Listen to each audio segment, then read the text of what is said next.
Assalamualaikum warahmatullahi wabarakatuh, Bu Desi. Waalaikumsalam warahmatullahi wabarakatuh, Bu Elisa.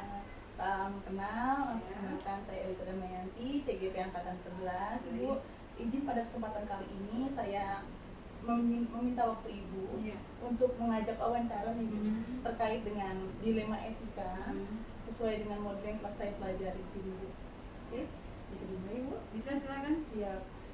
Ibu izin bertanya, bagaimana cara Ibu sebagai pimpinan dalam mengidentifikasi apakah kasus yang ada di sekolah ini termasuk dalam dilema etika atau bujukan moral? Pasti kan tentunya di sekolah ini kan banyak kasus ya, Bu, ya, nggak mungkin nggak ada gitu. Pasti ada, Bu Elisa.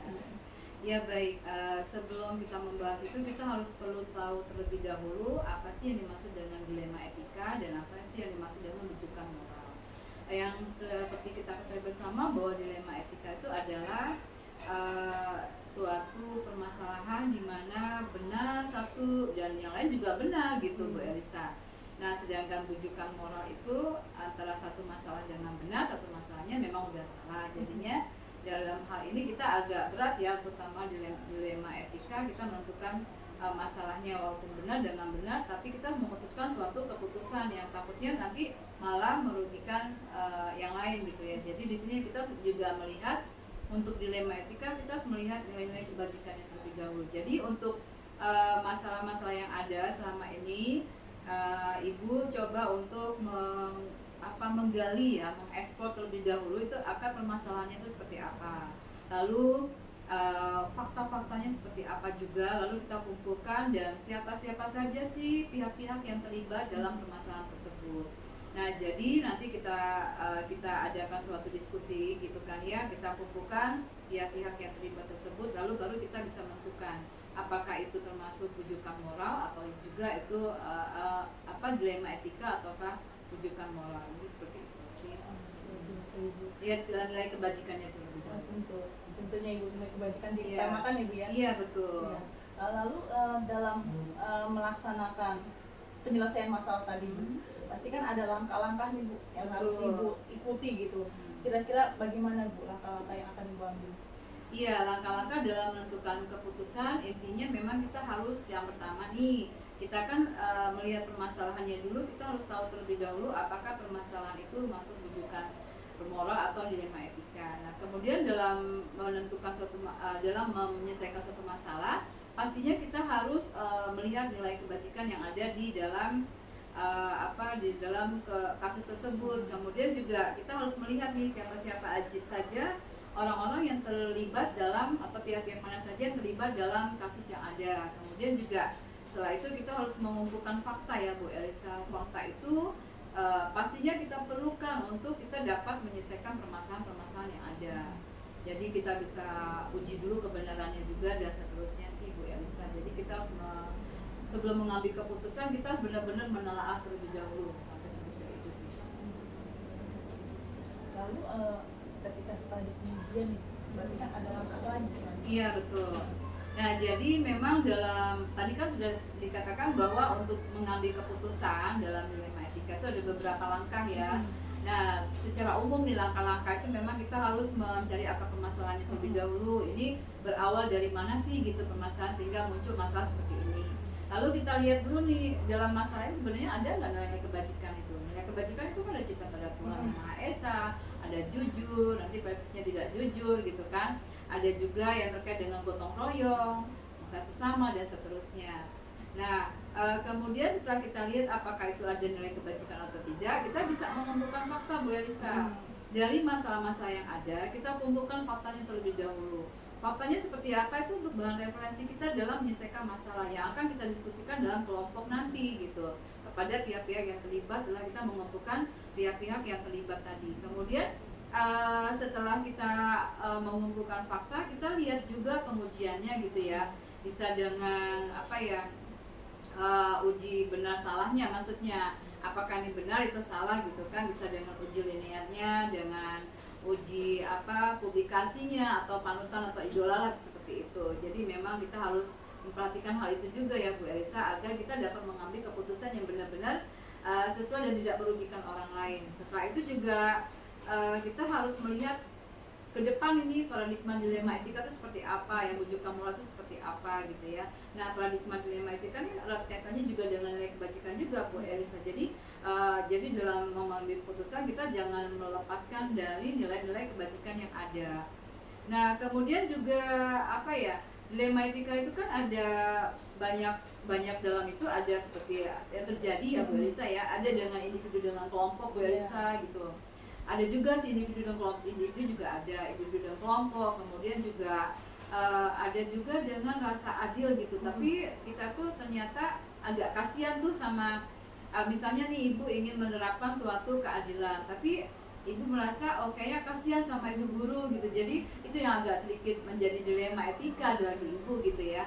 Kemudian itu kemudian juga ada benar, kemudian ada juga yang setia gitu loh. Nah, ini juga agak berat nih kita untuk menentukan. Jadi antara benar dengan setia, ini kita harus bisa mengambil keputusan Bu Elisa. Jangan sampai kita nanti yang bermasalah itu merasa dirugikan, kita juga mengambil keputusannya masih ragu-ragu, was-was. Nah, itu jangan sampai. Tapi setidaknya pengambilan keputusan ini bisa bermanfaat untuk orang dan menemukan solutif yang benar-benar bisa mengakomodir dan mencari jalan solusi yang terbaik gitu, dan tidak merugikan semua pihak. Nah, lalu berikutnya setelah dilema etika dengan benar salah itu, kalau nggak salah masih ada terkait dengan kita harus memikirkan masalah ini untuk jangka panjang atau jangka pendek Bu Elisa. Jadi kita harus mempertimbangkan itu. Nah, jadi memang keempat poin ini yang ada dalam dilema etika harus kita perhatikan juga gitu. Nah, selain dengan paradigma dilema etika yang ke depan seperti yang Ibu sampaikan tadi, juga kita memperhatikan tentang prinsip-prinsip yang ada dalam solusinya seperti apa gitu. Nah, kalau dalam prinsip itu kita harus mengambil keputusan, kita harus memperhatikan kepada prinsip yang apa hasil akhirnya Bu Elisa. Hasil akhirnya itu apakah hasil akhirnya itu nanti akan bisa membuat mereka senang, mereka terpuaskan atau tidak. Nah, ini juga kita perhatikan ya. Kemudian juga terkait dengan intinya sih dalam mengambil keputusan di sekolah itu kita harus ada acuan jurnisnya pada peraturan. Lagi-lagi larinya pasti ke peraturan Bu Elisa. Tidak bisa kita mengindahkan peraturan. Apabila kita berlaku kepada peraturan, insya Allah sekolah kita aman. Dalam menyelesaikan mengambil keputusan juga kita harus melihat ini peraturannya seperti ini, peraturannya seperti ini. Jadi kalau kita kembali ke peraturan, jadi insya Allah kita menjadi semuanya akan senang dan baik-baik saja insya Allah.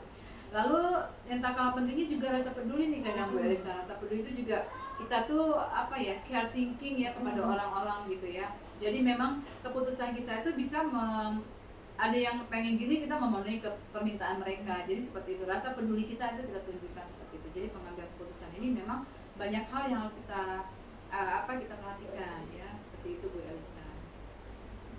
Lanjut, kira-kira Bu, ada teknik atau hal-hal yang efektif nggak sih Bu dalam Ibu menentukan keputusan ini?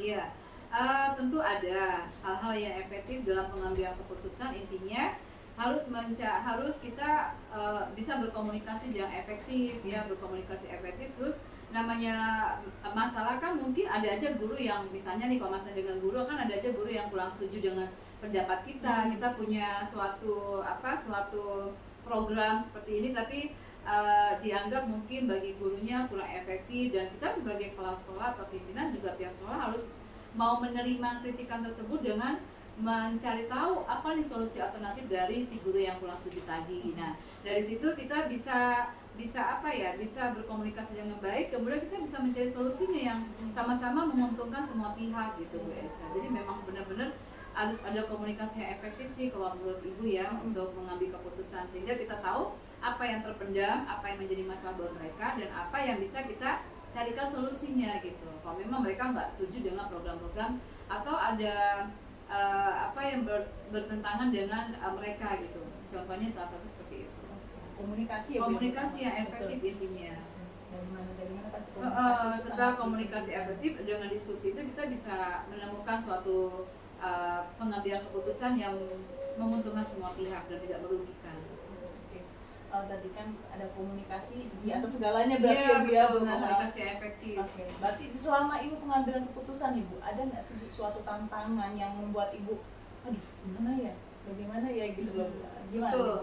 Tantangan yang teramat berat dalam dilema etika itu karena benar dan benar gitu ya. Jadi intinya memang agak sulit dalam menemukan solusi yang terbaik. Namun akhirnya kita mengaca kepada rule yang ada, bahwa sekolah itu mengacu kepada Sudin mengacu kepada dinas kementerian dan seterusnya.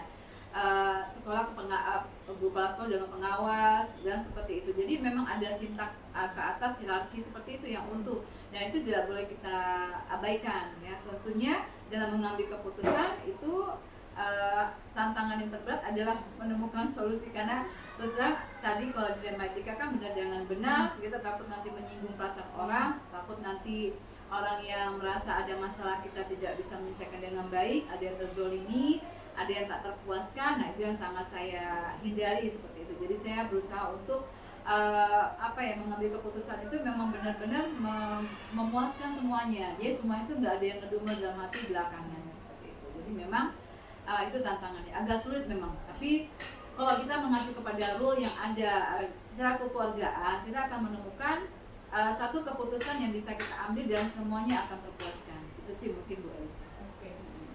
Berarti tadi semua berdasarkan aturan ya Bu ya. Betul. Karena ada tatanannya ya Bu ya. Sampai kita jangan tiba-tiba langsung lari Nggak ke atas. nggak bisa. Tapi kita diskusikan dulu internal kita dengan pihak yang terlibat. Apabila menemui jalan buntu baru. Tapi kita mengambil keputusan itu harus sesuai dengan juknis atau peraturan yang memang berlaku dari pihak atas, dinas pendidikan ataupun Sudin dan seterusnya. Lalu ketika ada suatu masalah nih, berarti kan namanya masalah pasti membutuhkan solusi. Solusi ini namanya kalau di lingkup sekolah kan keputusan dari kepala sekolah. Betul. Lalu ketika ada masalah nih Bu, apakah Ibu langsung menyelesaikan di detik itu juga atau nanti Ibu menjadwalkan nanti saja deh ketika ada suatu pertemuan gitu. Bagaimana nih Bu? Nah itu dia. Alhamdulillah selama ini Ibu untuk menangani suatu permasalahan Ibu bisa langsung selesaikan saat itu, tapi bisa juga memakan waktu besoknya atau besoknya lagi, tergantung, karena tergantung kasus masalahannya ya. Kalau masalahnya memangnya menyangkut banyak orang dan itu tidak hadir pada saat itu ya kita internal kita dulu nih gitu, kita rembukan dulu, lalu kita panggil lagi orang untuk mungkin besok harinya gitu. Jadi tergantung situasi kondisi dalam akar permasalahan ya, masalahnya itu apa dulu gitu.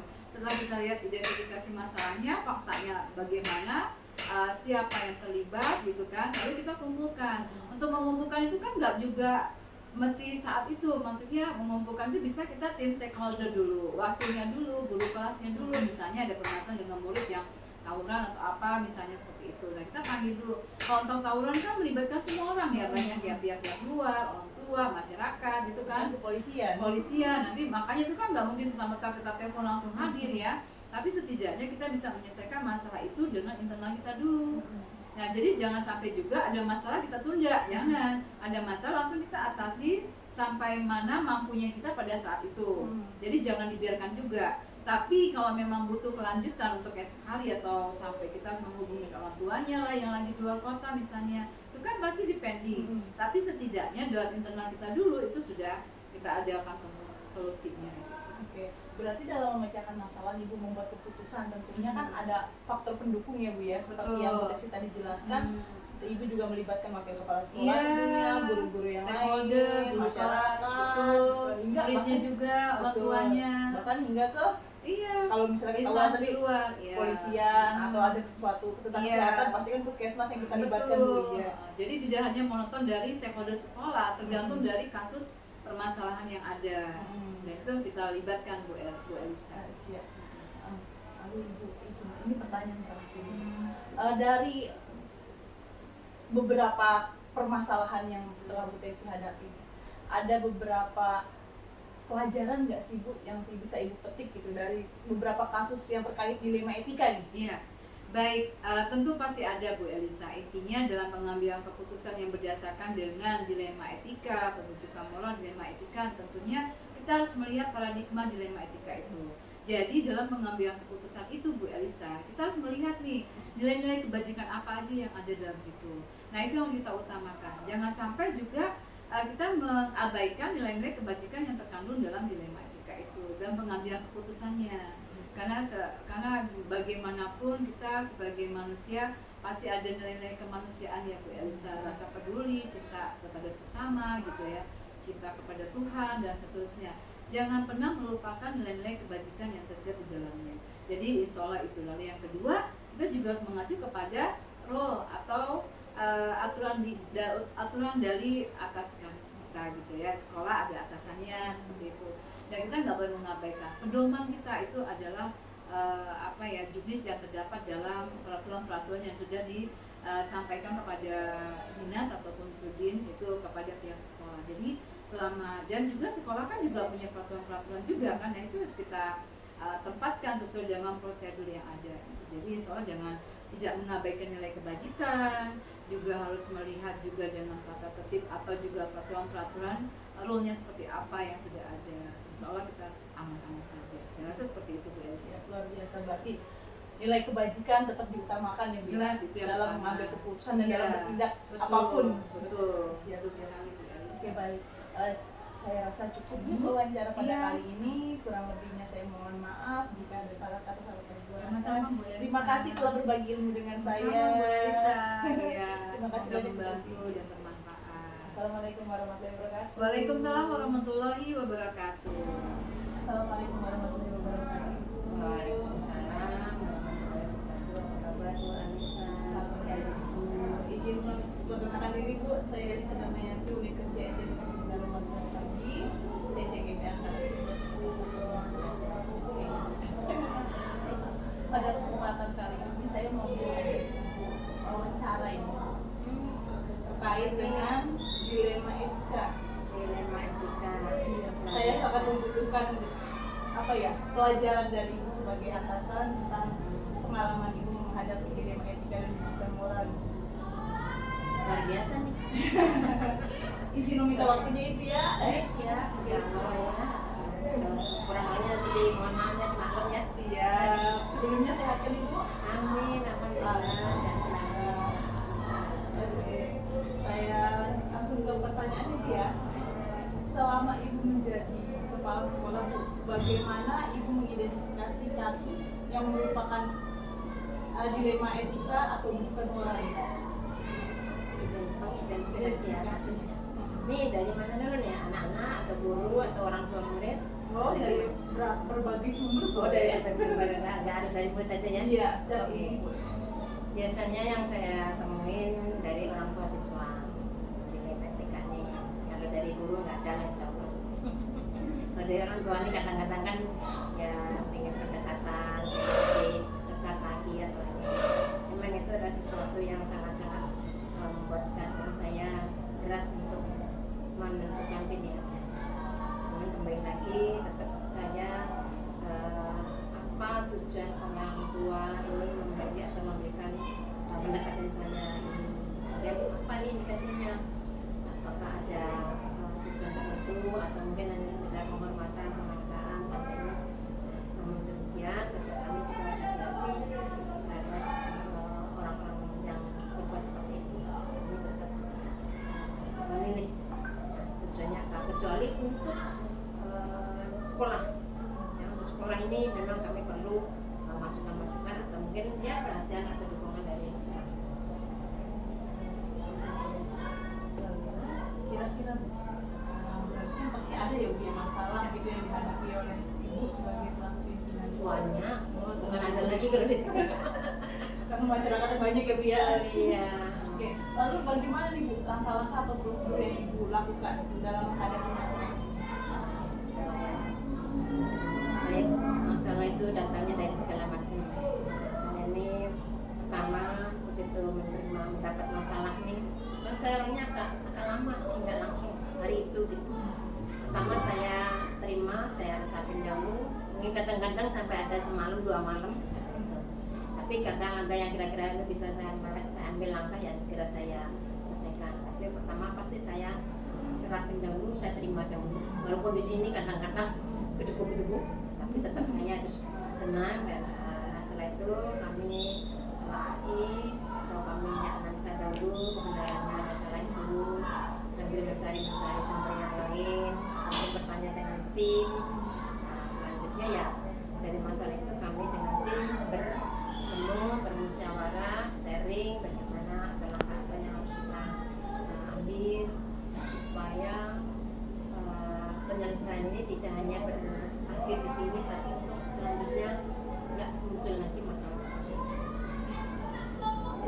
ya. Iya, harus hati-hati. Betul. Memang agak lambat nih sebenarnya.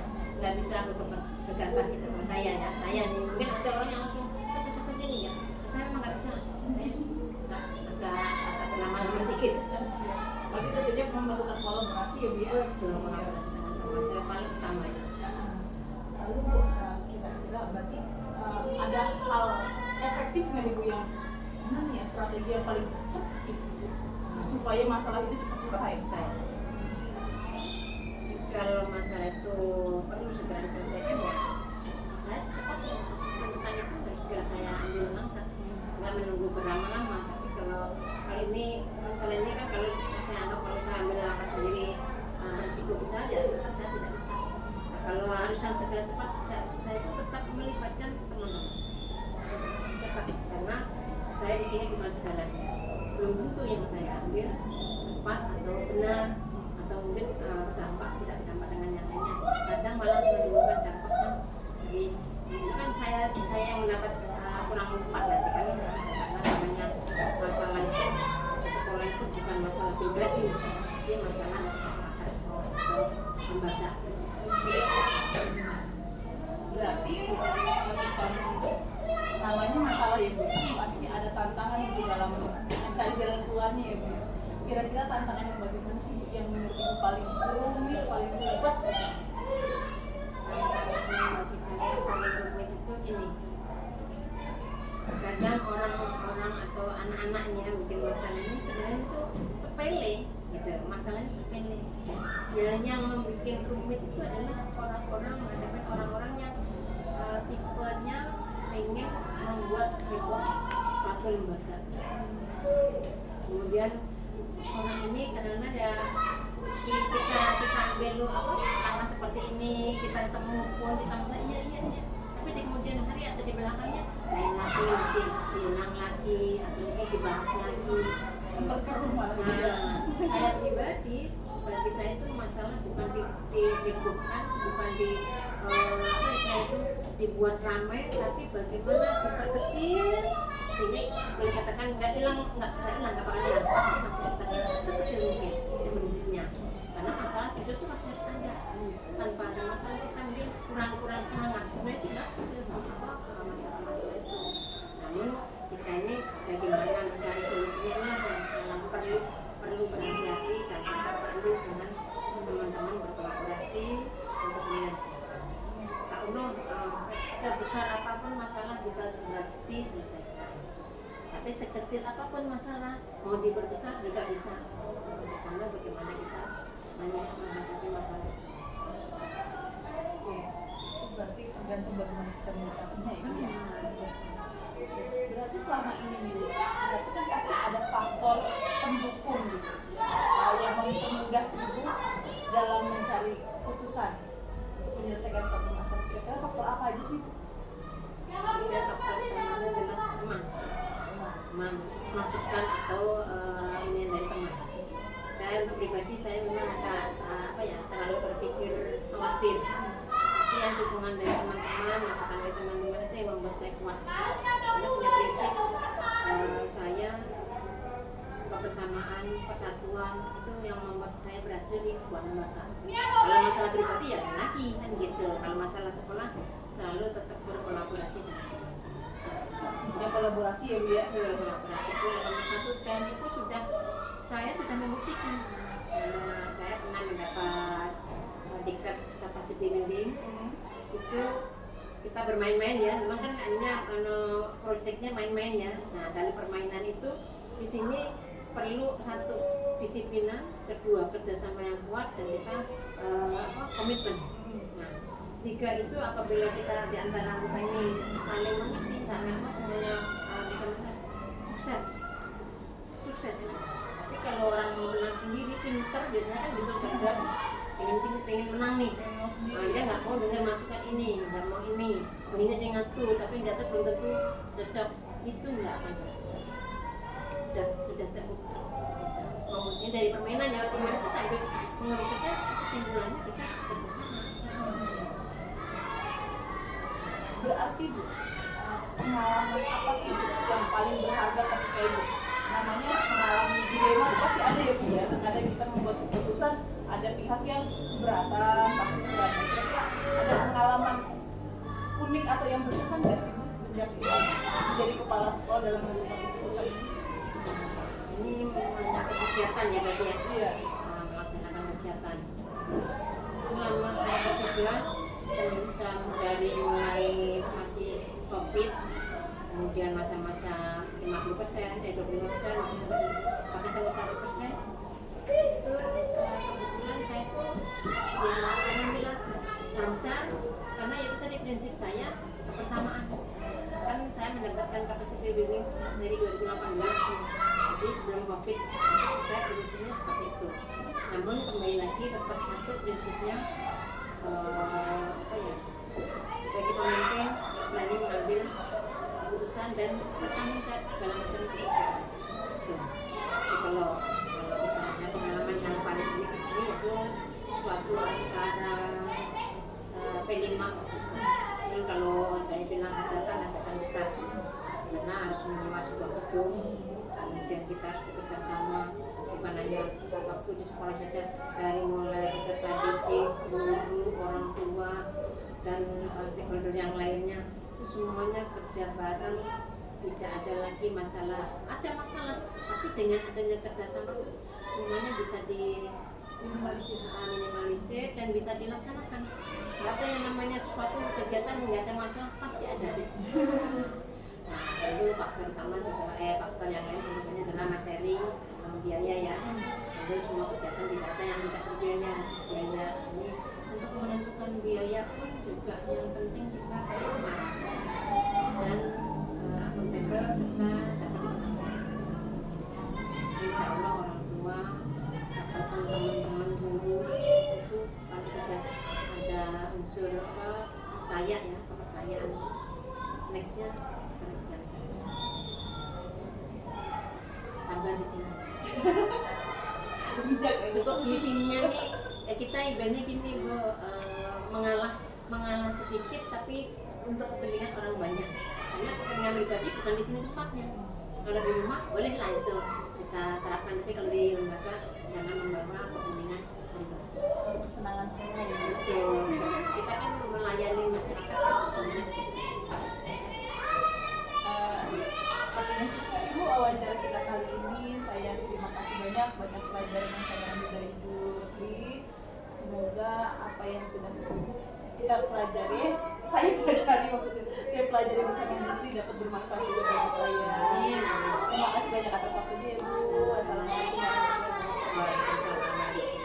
Mudah-mudahan bisa lebih semangat lagi, lebih gede. Dan satu pesan saya, berlama-lamanya jangan seperti saya.